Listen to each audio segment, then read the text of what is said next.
باب تحریم الظلم والامر برد المظالم، ظلم کی حرمت کے حوالے سے احادیث بیان ہو رہی تھی۔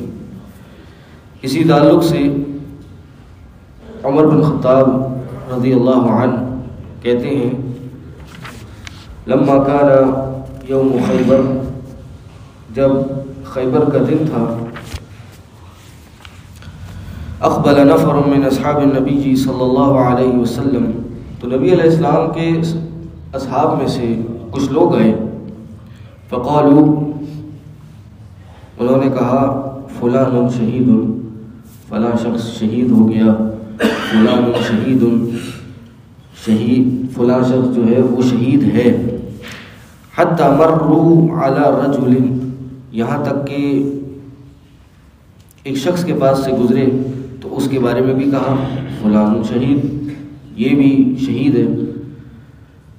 تو اللہ کے نبی صلی اللہ علیہ وسلم نے اس شخص کے بارے میں فرمایا کلا، ہرگز نہیں، انی رأیتہ فی النار فی بردۃ قلها او عباءۃ، کہا میں نے اس شخص کو جہنم میں دیکھا ہے، کس وجہ سے کہ وہ جو ایک چادر یا ایک قمیض اس نے قلہا، اس نے دھوکے سے یعنی ہڑپ کر لی تھی، اس کی وجہ سے میں نے اس کو جہنم میں دیکھا ہے۔ یہاں سے یہ پتہ چلتا ہے کہ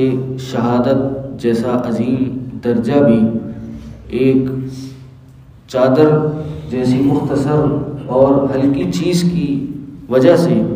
جو ظلم کر کے انسان نے کسی کی مار لی ہو، یا ظلم کر کے کسی کی اپنے قبضے میں لے لی ہو، وہ بھی اگر انسان کر لے تو شہادت جیسا درجہ بھی انسان سے چھین لیا جاتا ہے۔ اور یہاں سے یہ بات بھی پتہ چلتی ہے کہ کسی شخص کو ہم شہید نہیں کہہ سکتے۔ امام بخاری رحمہ اللہ نے باب باندھا ہے کہ باب لا یقال فلان شہید، کہ یہ نہ کہا جائے کہ فلاں شخص شہید ہے، یعنی جیسے ہم کسی کے جہنمی ہونے کا ہم کوئی فتویٰ نہیں دے سکتے، کوئی حکم نہیں لگا سکتے، اسی طرح جنتی ہونے کا بھی نہیں لگا سکتے، اور شہادت کا حکم لگانا یہ اسی میں سے، یعنی کسی کو ہم یہ بھی نہیں کہہ سکتے کہ یہ شہید ہو گیا ہے۔ کیوں؟ کیونکہ ہمیں نہیں پتہ کہ اس کے باطنی اعمال کیسے تھے، یا پھر اس کی نیت کیسی تھی، ہو سکتا ہے اس نے بھی کوئی چیز کسی کی ہڑپ کر رکھی ہو جس کی وجہ سے شہادت کا رتبہ اس سے چھین لیا گیا ہو یا چھین لیا جائے۔ تو اس لیے کسی شخص کو متعین کر کے نہیں کہا جا سکتا کہ یہ شہید ہے، ہاں دعا کی جا سکتی ہے اس کے لیے، کوئی اگر اس طرح کی موت مرا ہے تو اس کو کہا جا سکتا ہے کہ یہ شہید ہے انشاءاللہ، یا انشاءاللہ یہ شہید ہوگا، یا ہم دعا کرتے ہیں کہ اللہ اس کو شہادت کے درجے میں فائز کرے۔ یا پھر یہ کہا جائے،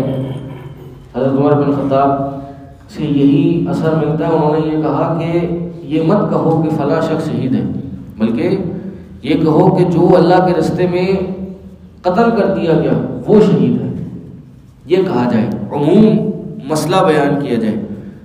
اور اسی تعلق سے ایک مسئلہ یہ بھی بیان کیا جاتا ہے کہ کتاب و سنت میں جن اعمال پہ لعنت کا لفظ آیا ہے، وہ شخص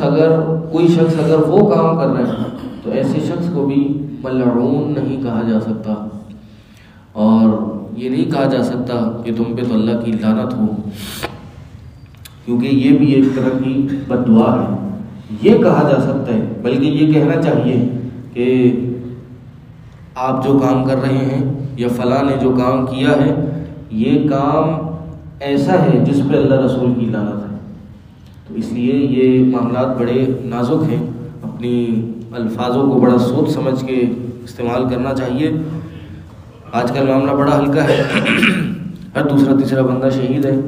کوئی سیاستدان ہو اس کا انتقال ہو جائے تو وہ شہید ہے، مارنے والا بھی شہید ہے، جو مر گیا وہ بھی شہید ہے۔ بڑے بڑے